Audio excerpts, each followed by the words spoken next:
Hey guys, Chris Fix here, and today I'm going to show you how to convert your drum brakes to disc brakes.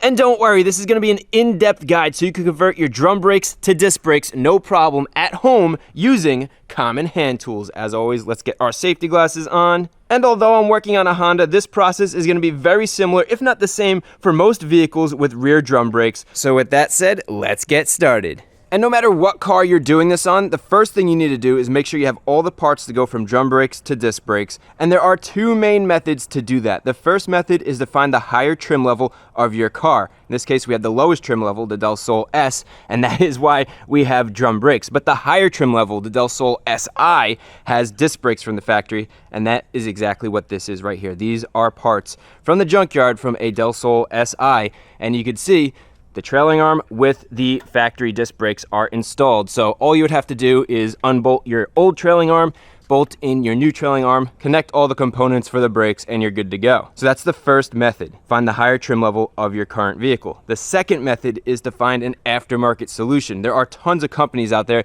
that make drum to disc conversions. And the nice thing is they kind of did all the research for you because they want their parts to work. So they come up with an entire list of parts that you might need. And in this case, the kit comes with just these two adapters with some fasteners. You have to buy everything else. And the parts here are all from a Honda Del Sol SI. So we have the caliper, rotor, e-brake cable, the brake pads, everything here is from a Honda Del Sol SI. That way we know it'll bolt right in.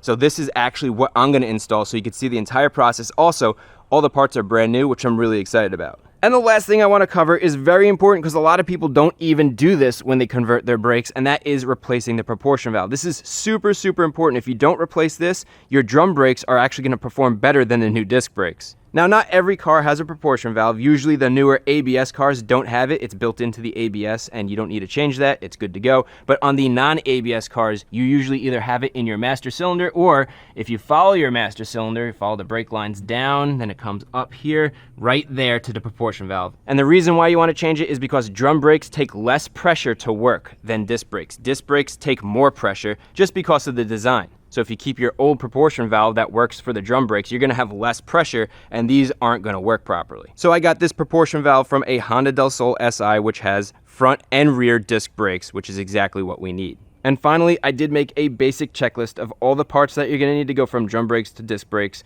and this is free to download in the description. I'm just trying to make this as easy as possible for you guys. So let's get started.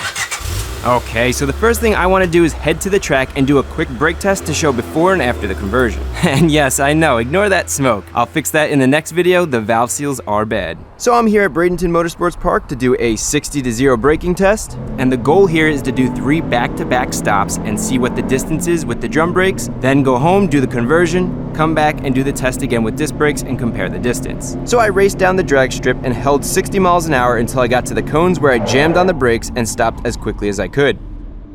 Then I grabbed the measuring wheel and I started measuring from the cone and went as straight as possible to the center line of the front tire because that's a good repeatable reference point. This is my first practice run, so let's see where we're at. Okay, so 141 feet. Now with the practice run done, I repeated this test 3 times back to back, and the results are 140 feet, then 141 feet, and then 143 feet. So pretty consistent. And it makes me wonder if the new rear disc brakes are going to improve this at all. So let's head home and find out. Okay, so back at the house, the first thing to do is chock the front wheels. That way the car doesn't move when we jack it up. Next, we want to move to the back wheel, and with the tire on the ground, break all the lug nuts loose.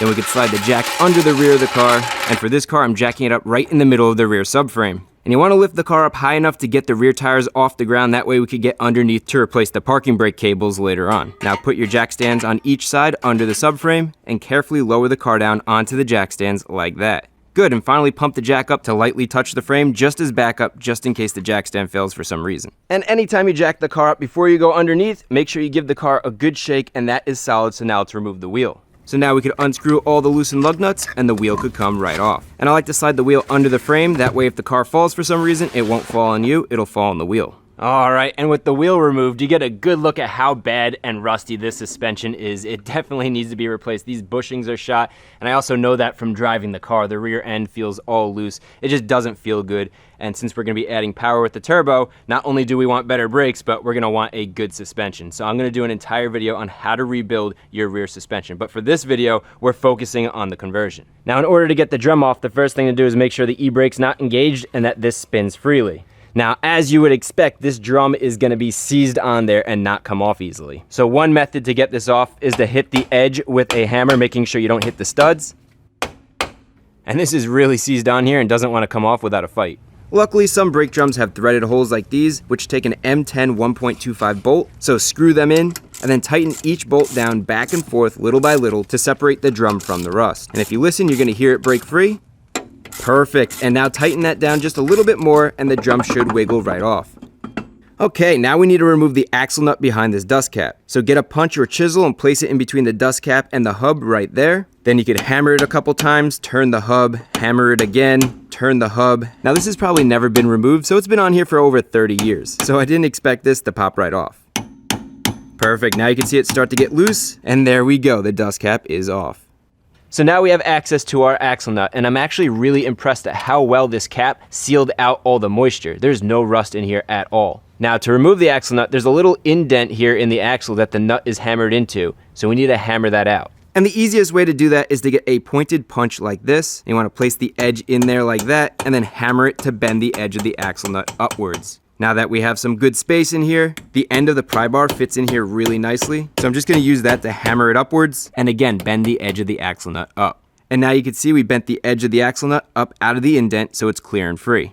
So to remove this nut, we need a 32mm socket. Let's get that on there. And then you wanna use a breaker bar or extendable ratchet like this to break it free because axle nuts are always on there very tight. Good. With that broken free, it should come off the rest of the way by hand. And don't lose this washer because we need this when we reinstall everything. Now the hub bearing assembly should come right out, like that. And next we need to remove the drum shoes and all the hardware. And as you can see, some of the hardware has already removed itself, which tends to happen when you remove old drum brakes. So let's slide the right side shoe out to free it up. Good. And now we need to remove this hold down spring right here, so press it inwards with the pliers, and then turn to release the pin. Just need to line this up like that. Good, and now it should come right out. And then let's push the pin through the backing plate. And with these pieces removed, now we can remove the brake shoe assembly. And the only thing to disconnect is the parking brake cable right at the bottom here. And to remove this, just slide the end of the cable stop out of the brake shoe arm like that. Now to remove the e-brake cable from the backing plate, there's a retaining clip right here. This is a pain to remove, but a little trick to make this easier is to use the box end of a wrench. And just slide it over the retaining clip. And you can see how it compresses the fingers of the retaining clip. That way it's easier to remove. Now get a large pliers so you have some leverage and pull the rest of the cable out. I like to use the backing plate to pry against to help you pull it out. Now you can slide the wrench off and pull the cable through the rest of the way. Beautiful, so with the emergency cable removed, we could tuck that under out of the way. And now we need to remove the brake line that's connected to the wheel cylinder. And the brake line nut is so rusted, I'm not even gonna bother trying to remove it. I'm just gonna cut it right here. This is going to get replaced anyway because we need a soft line connecting to the floating caliper. And it's worth trying to crimp the end of this brake line to stop it from leaking. But if that doesn't work, another thing you could do is find the rubber line off to the side here. And they make this tool that works really well to pinch off the brake line and stop it from leaking. Now, I never recommend squeezing the brake line like this if you aren't going to replace them because it can damage it internally and you wouldn't be able to tell until your brakes fail. Now with that said, I am replacing these brake lines, so this tool is perfect to stop the brake fluid from leaking out, as you're about to see. Good. Okay, so the last piece we need to remove is this backing plate, which comes off with these 4 bolts right here. And a 14mm socket should fit, but it doesn't because of all the rust, so hammer it on, that way it doesn't strip. Now we can break this free. Good, and then remove it the rest of the way. And we're going to repeat this process for each bolt. Hammer on the socket, break the bolt free, and remove it the rest of the way with a ratchet. Good, and once all 4 bolts are removed, hit the backing plate with a hammer, and we can remove that as well. Alright, so there's 2 things left to do. 1, we have to remove and replace our old e-brake cable, and 2, we have to remove and replace our old brake hose. Let's start with the e-brake cable, and as you can see, if we follow it back, it's bolted in right here. So let's head under the car and remove it. Now there's 3 bolts holding this parking brake cable in, and this first one is really rusty. Okay, good. I'm glad that Honda uses zinc-coated fasteners because even when the head is rusty, the zinc coating keeps those threads in decent shape. That way it isn't seized in there and it doesn't snap. Good, so that's one bolt and this comes off. And now with the cable loose here, let's follow this back to the next bolt, which is right back here. And this bolt takes a 12mm socket, but since it's covered in paint and rust, I'm gonna hammer the socket on, that way it fits and doesn't get stripped by mistake. Good, and now we could remove the bolt the rest of the way like so, and then get the mount loose. It took a little bit of paint off with it. Now with this removed, if you follow the cable behind the heat shield here, there's one more bolt holding the cable in, but first we need to remove this heat shield. So let's break that bolt free and then remove it along with the rest of the heat shield, and then that'll give us access to our last bolt. And again, this is so rusty the correct size socket doesn't fit on it, so let's hammer the socket on so it's less likely to strip. And now we can break it loose. And I'm just glad none of these bolts are snapping because that would make this job a lot more difficult. Okay, so with all 3 bolts removed, now we could disconnect it from the assembly here. So here's the left and right parking brake cables, and when you pull on the parking brake, it engages the rear brakes. And to remove these cables, we need to disconnect it from here and up here. So first, let's remove the spring, which you could do by hand. Now we need to remove the cables from the bracket, and if you look at the back of the bracket, these cable ends need to slide out of these slots on the sides. So just align the cable so that it fits through the slot, and we'll try to wiggle that cable end out just like that. And now I don't want to jinx it, but I was nervous this would be impossible to remove because it's corroded, but it actually isn't that bad. So with that removed, finally the cables need to come out of here. And since this is so corroded, I'm going to carefully tap this with a hammer just to hopefully break up that corrosion and make it easier to remove. Now you're going to want to use a punch and hammer this out. Okay, beautiful. I was concerned this was going to be a pain to remove as well, but it's actually coming out pretty easily. And once this is out, you could squeeze the cable through the little slot right here. Good. And now we want to do the same thing to the other side. Alright, and this is going way too smooth, so just slide that cable out of the side of the mount. And finally, the cable is completely detached, so we could push it through here and get it out of the way. Okay, so this is pretty rusty down here, and I want to get it cleaned up so I could paint it. So I'm going to use a metal wire brush to remove all the flaky rust. Now I'm going to use some compressed air to remove any dust from brushing the rust off. And finally, the rust paint could be directly applied to the car. I know you guys are going to want the link to this, so I'll put it in the description. And this paint works amazing at coating the rust, converting it, and then sealing it away so it stops any future rust. As long as you remove the big flakes of rust, this paint absorbs right in and works incredibly well. I use this all the time on my other vehicles, and it's lasted years on my pickup truck, which was really rusty. And since this is under the car, we want it to look nicer, but more importantly, we want it to stop any future rust. So make sure you coat every surface and work that paint in there. And that looks really good, so now let's let it dry. And as that dries, let's pull the parking brake cable out the rest of the way. And it's out with the old and in with the new. And these 2 parking brake cables are almost identical except for the ends here. So this is what fit into the drum brake, and this is what's going to fit into our brake caliper. And that's why we need to swap these out. So besides the end here, everything else is the same, so let's go get the new one installed. Okay, so I waited for the paint to dry, and this is looking really good. So now we can get our passenger side parking brake cable in. Good, and same thing for the driver's side, get that cable in there, and slide it the rest of the way down into the mount. Okay, so now let's get the cable ends into the bracket. So slide the cable through the slot, and then turn it sideways. Same for the other one, get the cable in through the slot, and turn it sideways. Good, and the last thing to do is reinstall the spring. Beautiful, now the cables are installed. So let's finish this up by mounting the cable to the chassis of the car, and instead of installing old rusty bolts, I'm installing some nice new ones. So hand tighten that in there, and then tighten it down the rest of the way with a ratchet so that it's snug. Now let's get the heat shield in place, and notice I painted it since it was a rusty mess. So let's tighten this down until it's snug. Good. Now let's move over to the next mounting spot, get the bracket aligned, and tighten this down as well. Good, and with that snug, now we can move to the last spot on the trailing arm right here. So get the bracket in place, then we could tighten the last bolt down all the way. And finally, the last thing to do is feed the parking brake cable through the trailing arm and pull it all the way through until the rubber bushing fits into the hole. Good. Alright, so with our new parking brake cable installed, the last old part that needs to be replaced is this brake line. But right now we have it sealed off really well. It's not leaking at all. We want to keep it that way so we don't lose brake fluid. So in the meantime, we're going to install all our disc brake components, starting with our caliper adapter. And this is going to mount right about there. But the only thing is, you can see this is really rusty. This needs to be cleaned up before we could mount this. So let's clean this up. And the reason why we need to clean this up is because the rust is going to create an uneven surface. So with the bracket installed, you can see it doesn't sit completely flush, and that's enough to create vibrations and also misalign the brakes. So let's go and clean this up. Now normally I'd say that you could clean this by hand with a metal wire brush, but it's very important that we get all this bubbling rust removed. So I'm going to use an angle grinder with a wire wheel attachment to knock off all this rust. We want this surface as smooth and flat as possible. That way the brake caliper adapter sits flat and is aligned properly. If not, the actual brake caliper isn't going to sit right, so just try to get all the rust off. Now there's still some stubborn bubbled rust here, so I'm going to use a hammer and a chisel to chip this rust off. And you can see it leaves behind a flatter, smoother surface. Same for up here, but the back of the hammer is actually working really well for removing this rust. Now let's go over it one more time with our wire wheel. Again, just trying to get this as flat and even as possible. And finally, let's test our adapter bracket to make sure it fits flush. Perfect, nice and tight. And check that out, all that thick bubbling rust is gone. That is much smoother and much better, so our bracket sits on here flush. Now the only downside is when you remove rust, you also end up finding stuff like this. There's a big hole here, and this needs to either be replaced or repaired. Now I am going to replace this entire suspension, but that's not for this video. Right now we're just doing a drum to disc conversion, so I'm going to show you guys how I'm going to repair this pretty quickly and easily. So to fix the hole, we're going to weld, and anytime you weld to a car, you want to disconnect the negative cable on the battery to help protect the electrical components. Now, I'm MIG welding this hole, and my first goal is to build up some metal around the edge because this is a big hole to fill. And now once you build up enough metal and that hole is filled, we could run some beads with higher heat in them without burning through. This is probably a little bit overkill, but I'm not a welder and I just want to build up this material to be sure it's solid. Beautiful, so now that hole is no longer a problem. I'm not a professional welder, but I'm able to get the job done. There is penetration, it's built up nicely, that's not going anywhere. So now the last thing to do is to paint this, that way it doesn't rust again, so tape off anything you don't want to get paint on.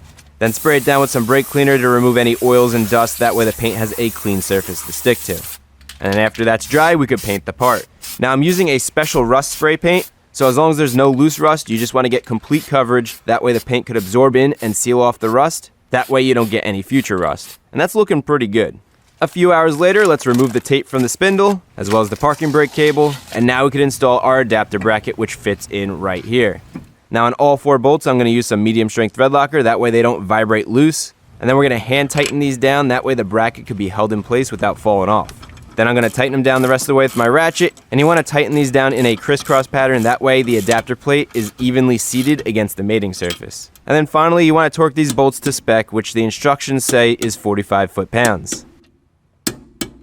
And with the adapter installed and on there good, you could see the race is stuck on the spindle. So the race is what goes inside the wheel bearing here. That's why you could actually see the ball bearings. Normally you shouldn't be able to see that. And that's what happens with old bearings. Just to give you a better view, here's the spindle and there's that race I'm talking about. And this is probably the original bearing hub assembly. These bearings are getting old. The grease in there is all dried up. It's inexpensive to replace. We're right here, so it's out with the old and in with the new. And you can see the new one has the race inside, so we need to remove this race. And the easiest way to remove a seized race is to use a cutoff wheel and cut a diagonal slot into the race. This cut not only relieves some of the tension in that metal, which will hopefully loosen it up, but also gives us something to hammer against. Just do your best to not go all the way through the race and cut into the spindle. Now take a chisel and hammer that race outwards. Well, it doesn't always go smoothly. A piece of the race just broke off. Not a big deal, let's just cut another slot into the race. And I'm going to use a torch to heat up the race to expand it and hopefully make it easier to remove, since this is pretty stuck on here. And now that it's smoking hot, let's try this again. Beautiful, the heat did the trick, so let's remove this completely.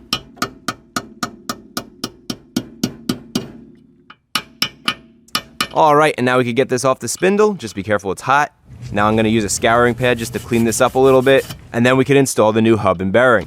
Alright, now we can tighten down our axle nut, and it's very, very important that you do not forget about this washer. I'm going to get this in now. If you forget that washer, even with the axle nut tight, the wheel bearing will be loose, and that won't be good. So get that washer in there. Now for the axle nut, I highly recommend that you replace it. Some axle nuts are torqued to yield, some have a lip that you have to indent into the spindle. Either way, it's cheap insurance, these aren't expensive, and it prevents your wheel from coming off. So it's worthwhile to replace this. So now let's get some medium strength thread locker on the spindle threads, then we could get the axle nut on there and start those threads by hand. And once it starts getting difficult to turn by hand, you could use a ratchet and tighten it down until it's snug. But don't over tighten this because it's very important to finish tightening with a torque wrench. If it's too tight or too loose, you're going to damage the wheel bearing. So get your torque wrench, and this car, the torque spec is 134 foot-pounds, so torque it to spec. Good. Now all we need to do is indent the edge of the axle nut into the gap in the spindle using a chisel. Perfect, and now that's locked in place and can't loosen. Finally, let's get our dust cap in place and tap it in with a rubber mallet. Okay, so now we can add our brake disc, but first we have to clean the braking surface here. Don't skip this step because the factory coats brake rotors in grease, that way they don't rust in the packaging, and you definitely want to clean that off with some brake cleaner, that way you don't get it on your new brake pads. And that's just one side. Now flip it over and do the other, and only the braking surface needs to be cleaned off. Just make sure you don't skip this step or you will contaminate your new brake pads with all this grease. Now let's get the cleaned rotor on the hub, and then tighten down 2 lug nuts to hold the rotor flat against the hub, that way we can test fit our brake caliper. Okay, the moment of truth. Does it fit where it's supposed to? And check that out. How cool is that? Now let's just get the caliper bracket on there and make sure it's aligned properly. And with that where it needs to be, get that top bracket bolt hand tightened, as well as the bottom bracket bolt. And let's give this rotor a quick spin. And I'm not seeing any contact, so that's good, but we are a little too close on this side here. And as you can see, that side is really close and we have a big gap here. That's not within spec. We have to have this relatively even. It doesn't have to be perfect, but it can't be off this much. And the reason why this is off is because when we sanded that rust, we lost some material and that caused the bracket to move inwards. And that's why it's very tight over here. But the good thing is there's an easy solution using stainless steel washers as shims. This is 1 millimeter thick and that'll be just enough to move it over so it fits right. So let's unscrew the caliper bracket bolt on the bottom, then swing the bracket up out of the way, get some medium strength thread locker on the threads, get the bolt back in the hole of the adapter, and now we need to slide this washer carefully over the bolt. Good, then we could drop the bracket back down and align the bolt without losing the washer, and then hand tighten that back in there. Let's do the same thing for the top bolt, remove it all the way, add some thread locker, put the bolt back in, and then carefully add the washer. Then load the caliper bracket over the hole without losing the washer, hand tighten it, and finally torque them to spec, which is 28 foot-pounds. So now let's get our brake hardware into the bracket, and we're going to be using copper anti-seize to make sure the brakes don't squeak. So get a thin coat of anti-seize on the machine surface where the brake hardware is going to sit. Then let's install the brake hardware, which snaps in. And finally get a thin coat of anti-seize on the brake hardware surface where the brake pad ears slide against. Good. Now do the same thing to the other side of the caliper bracket. Snap the brake hardware in, and get some anti-seize on that brake hardware. Next, let's install our brake pads. And for our brake pads, we don't want to get any anti-seize on the braking surface here. We only want to get the anti-seize on the backing plate and on the ears. So get some anti-seize on the backing plate and rub it in so it's a very thin coat. You don't want this to be gooped on there. The anti-seize will lubricate any of the touch points on the brake pad, and that'll help prevent it from squeaking, which is why we coated the backing plate, and now why I'm coating each of the ears of the brake pad. Now when installing your brake pads, if your brake pad has a wear indicator like this is designed to rub against the brake rotor once the brake pad material gets too low, and that'll make a squeaking noise and it'll let you know that your brake pads are low. Well, this brake pad with the wear indicator has to be on the inside for it to function properly. And that's pretty much for all cars, so put the pad on the inside, it should slide right in, and then the other pad goes on the other side. Finally, let's install the brake caliper, and you're going to want to add some anti-seize to the part of the piston that pushes against the back of the brake pad. It's also a good idea to add anti-seize on the other side of the brake caliper, which again presses on the back side of the brake pad. And then the last piece of brake hardware fits in right over here on top of the caliper, and you could get a thin coat of anti-seize on here as well since it's going to be touching the top of the brake pads. Now we could install the caliper by sliding it over the pads, and then we want to get the top slide pin bolt hand tightened in, do the same for the bottom slide pin bolt, and then torque bolt to spec, which is 17 foot-pounds. And just to verify you're using the correct brake caliper on the correct side, you can see right here it says R for right, but let's just say yours doesn't say that. You always want to make sure your bleeder valve is at the top. So the brake line comes in down here and the bleeder valve is above that. That way any air that gets in here could escape when you bleed it out. So we're good to go. All right, and check it out. This is looking amazing. So with our brake caliper and brakes installed, the last things we need to do are get our parking brake cable installed. I'll show you that in a second. And then we also need to get our brake hose installed, bleed the brakes, and then we're good to go. So let's get the end of the parking brake cable through the bracket. And right here we need an E-type circlip, and I have a nice kit of these, which I'll link in the description just in case you need it. So we need a 12mm circlip, and that fits right into the slot of the metal piece on the cable. Then we just need to tap it into place so it fully seats. Perfect, and that's not going anywhere. Now we need to get the end of the parking brake cable to line up with the hole in the parking brake lever on this caliper. And this could be kind of tough to do with just two hands. So a little trick is to use a wrench, and that gives you a bunch of leverage. That way you could use your other hand to line up the holes like so. And then just get the pin in the hole, and that holds it in place. Good. And finally, under that, we just need to get the cotter pin into the hole. That way the pin can't pop out. Good. So with our parking brake cable completely installed, the last thing to do is install our new brake line. And that means we have to disconnect this rusty mess right over here. And I really don't want to strip this. So get a metal wire brush and brush away all the dirt and rust from the threads and the surrounding area. Then you want to add some heat to it, which is going to help expand the metal and make it easier to remove. And finally, I'm going to add some homemade Cris Fix penetrating fluid, which is just 50% acetone and 50% transmission fluid, shaken, not stirred. And now that penetrating fluid is going to work itself deep into the threads, and this works amazing. And instead of using a normal wrench like this, which only touches 2 sides of the nut, I'm going to be using a flare nut wrench, which touches 4 sides, so it's less likely to strip. So here goes nothing. Let's see if this comes off easily or if it's going to fight us. Okay, that's a good sign. Try another turn. Beautiful, the nut's spinning and the hard brake line's not twisting, so we could loosen this all the way. And they do make these flare nut wrenches in a ratcheting version, which I highly recommend. It just makes this so much quicker. Good, so with that loose, now we could remove it, and I'm going to use a brake line stopper to prevent it from draining fluid all over the place. And this tool is pretty inexpensive and it works amazing. I highly recommend it anytime you need to disconnect brake lines. Now let's use a pliers to remove the retaining clip from the soft brake line. Good, and then hammer it out because it's so rusty. Alright, so with our brake line loose, there's one more spot right behind the control arm right here that needs to be unbolted, and then we could pull the brake line out.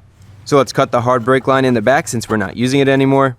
And with that cut, now we can remove this retaining clip and then hammer out the soft line. Or not. Okay, so that's really rusted in there, so instead let's unscrew the 2 bolts holding in this bracket, and then we can remove the bracket with the brake line. Alright, so with our brake line removed, I can't believe that brake line is seized into the bracket. We need to reuse the bracket, so I need to pop this out, and I think hitting it with the hammer in a vise is going to do the trick. So let's lay the bracket on top of the vise and then hammer this out. Sheesh, there is no way that was coming out inside the car, so I'm glad we took that out and hit it with the hammer. Okay, so now let's install our freshly painted bracket onto the control arm, and then hand tighten both of these new bolts in, and finally use a ratchet to tighten them down the rest of the way, that way they're snug. Good, now we can feed our new stainless steel brake line back here, and this plastic part here we're going to mount to our bracket with a nut and bolt. So slide the bolt in, then get a washer on the other side, and then get the nut on. Now you want to tighten this down so it's snug, but don't over tighten it because it's just plastic. Now we can feed the brake line up to the other mounting point, and that'll fit in right here, like that. And we don't want to get any dirt or rust in the brake line, so I'm using an earplug to seal it off for now. Then we can install the retaining clip and just tap that in there with a hammer until it fully seats. Good. Next, I like to get a little silver anti-seize on the threads of the flare nut. That way it's easier to remove in the future. Trust me, you're going to thank me later. Now we can remove the stopper, and this worked great to prevent all that brake fluid from leaking out. And let's get the flare nut into the new brake line. And once it's centered, we could tighten this down. And this is a pretty long flare nut, so it'll take a couple of turns. And then once it starts getting tight like this, get a wrench on the bottom brake line to hold it in, and then tighten the flare nut about 1/8 of a turn, and that's tight enough. There's no need to over tighten this. Alright, so with our brake line tightened down all the way, if we come to the other end of the brake line, you can see over here, I have it dripping down into this cup because I want to kind of flush it out. Here's brand new brake fluid. Here is the brake fluid that's coming out now. You can see a clear difference. So I'm going to put a fresh cup down here to make sure it's all fresh new brake fluid coming out of the brake line. And you're going to want to head over to the master cylinder and top off the brake fluid, that way we don't run dry. So make sure you're using the correct brake fluid. In this case it's .3 or .4, either one works. .4 is just a little bit better, and fill it up right to the top. And now that is much better. Our brake fluid is coming out nice and clean, so that brake line is flushed. So let's go tighten it down against the banjo bolt. Now notice the banjo bolt has 2 copper washers. This is very important. So when installing the banjo bolt, one copper washer goes on one side of the brake line, and then the other copper washer goes on the other side of the brake line to sandwich it. This acts like a gasket to prevent leaks, so don't forget it. Now we could thread the banjo bolt in, being sure not to cross thread it, then tighten it down until it's snug with a wrench or a ratchet, and then once it's snug, you want to torque this to spec, which is 25 foot-pounds.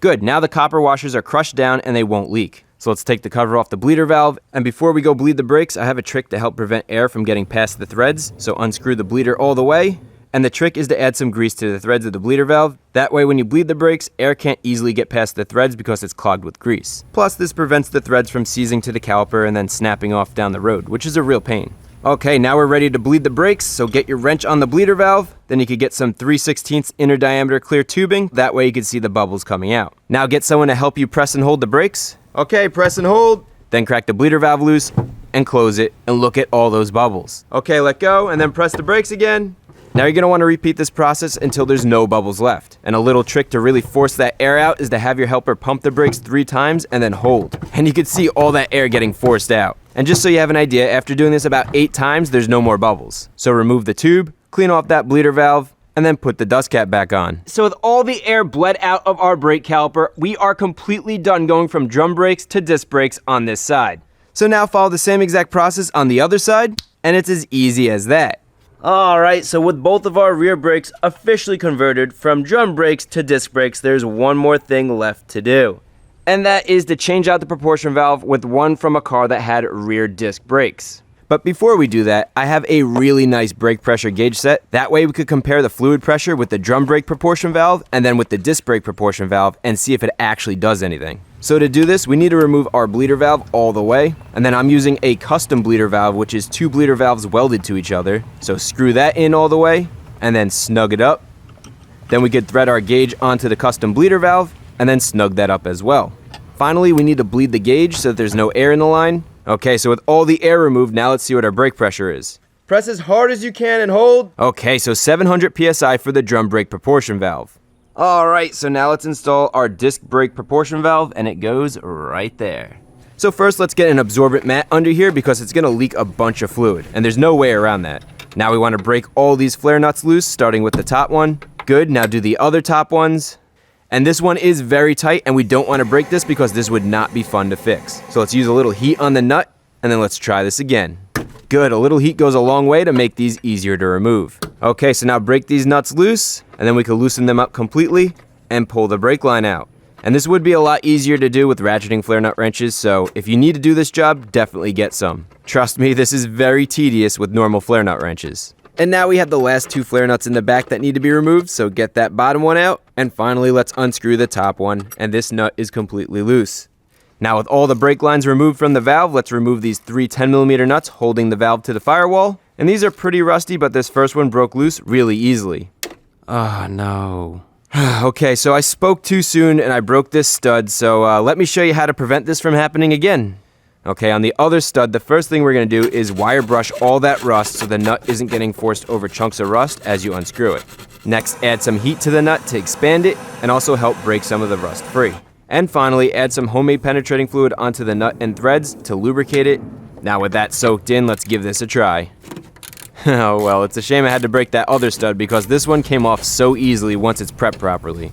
And then do the same thing for the last stud at the bottom, brush it clean, heat it up, and then hit it with some penetrating fluid. And finally, unscrew it, and again, this comes right off. Okay, so now the drum brake proportion valve should come right off. Good, and it's out with the old, and in with the new. And I'm gonna use new fasteners on this, that way it's not a rusty mess. And just snug these down, don't over tighten them because it could snap off. Now for the other side, we're gonna give something a try. Let's add some red thread locker and work that into the threads. And there should be enough threads for this nut to grab onto. Okay, good. And then just carefully tighten this down. You don't want to over tighten this, you just want to engage as many threads as possible. Good, and I think that'll work. And finally, let's finish up by getting the bottom nut on there and snugging it up.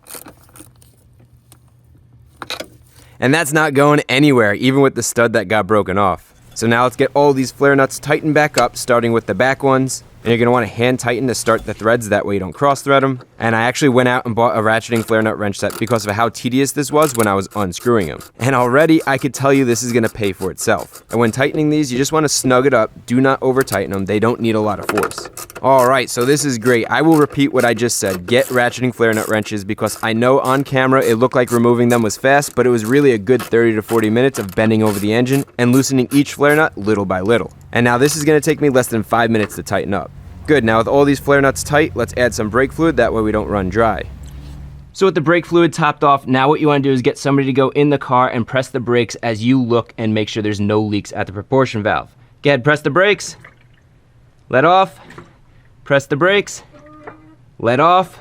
Alright, I don't see any leaks, so we're ready to bleed the brakes, and we're gonna have to do all 4 brakes because we removed all 4 brake lines. Now the best way to do this is start with the furthest brake away from that proportion valve, which in this case is the rear passenger side right here. So you're gonna wanna bleed the brakes the same way as before. The only difference now is even though the brake fluid looks like there's no bubbles in it, just keep bleeding. Those bubbles have to travel a long way from the front of the car. See, there you go. Now we want to bleed all this air out, so keep bleeding the brakes until the brake fluid has no more bubbles. Good, now there's no air in this brake line, so this caliper's done. So with the rear passenger caliper bled, now we're going to go to the next furthest brake caliper, which is over here on the driver's side rear. And we're just repeating the same exact process for this brake. Keep bleeding it until you see air, and then bleed it out until it's bubble free. Good, and now we're done back here. So let's give this parking brake a test. Oh man, this is way tighter now. And now we could get both wheels on the rear since we're done back here. And I did set that parking brake, that way I could torque them to spec without them spinning. And with both rear wheels on, now we could remove the jack stands and lower the car down to the ground. So we're done at the back. Now let's move to the front passenger side. And now's a good time to check your master cylinder and top it off. That way you don't run it dry and pump air back into the brakes. Next, we're going to bleed this brake caliper just like the others. And you can see up front there's barely any air in the system since we bled most of it out of the rear. Good. Now let's finish up here, torque the wheel to spec, and lower the car back onto the ground. And finally, we only have the driver's side brake to go. So let's bleed the air out of here, and as you can see, there's barely any bubbles coming out, which is good. So we're completely done bleeding the brakes. So let's finish up by torquing the wheel down, then grab that jack stand and lower the car back to the ground. Alright, so with all 4 brake calipers completely bled, now let's top off our master cylinder here.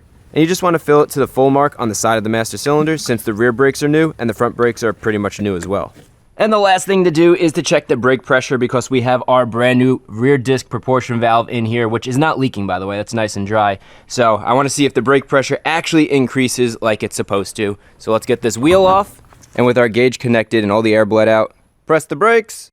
Oh man, look at that. We have a lot more fluid pressure now. And just so you can see the difference, the left is the drum brake proportion valve at 700 psi, and the right is our disc brake valve at 1100 psi, so about 60% more pressure, which makes sense because the disc brakes need more pressure than drum brakes. Okay, with the brakes and proportion valve installed and bled, let's head to the track and see if there's any improvement on our stopping distance. Now, on the drive over to the track, the brakes felt great, so let's see if we could beat that 141-foot stopping distance we got with the drum brakes.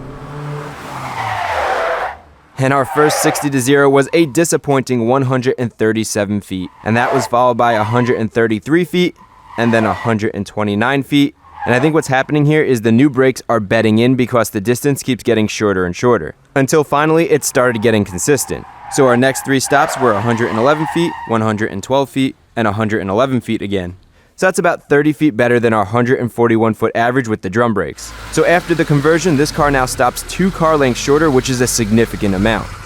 So there you go. That's everything you need to know on how to convert your old rusty drum brakes to these nice new disc brakes. They look so much better, but not only do they look better, as you just saw, they perform better as well. Plus, these will be a lot easier to replace when you need to replace the brake pads and rotors. Now, I hope this video was helpful. If it was, remember to give it a thumbs up. If you're not a subscriber, consider hitting that subscribe button. And as always, all the tools and products are linked down in the description so you could easily find them.